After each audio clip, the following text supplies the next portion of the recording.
বিশ্ব একটা কঠিন পরিস্থিতির মুখোমুখি হয়েছে। বাংলাদেশ জ্বালানির সংকট তীব্র আকার ধারণ করেছে।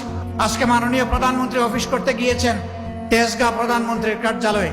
যাওয়ার সময় নিশ্চয়ই তিনি রেখেছেন কিলোমিটারের পর কিলোমিটার, একটা গাড়ির পিছনে আরেকটা গাড়ি, একটা মোটরসাইকেলের পাশে গেছে আরেকটা মোটরসাইকেল, হাজারো গাড়ি হাজারো মোটরসাইকেলের মিছিল তিনি দেখেছেন।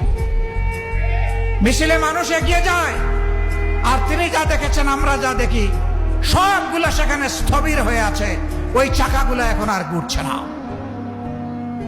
কোনো জায়গায় গাড়িতে তেল নাই, এখন মানুষ দিয়ে টেনে নেওয়া হচ্ছে।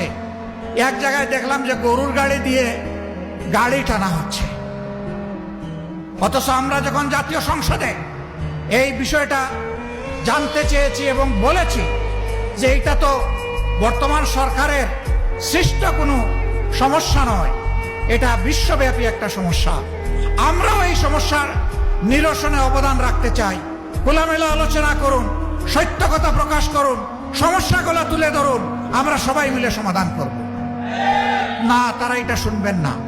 তারা এমন ভাবে বিবৃতি দেন দাঁড়িয়ে, মনে হয় যেন বাংলাদেশ এখন তেলের উপরে ভাসছে।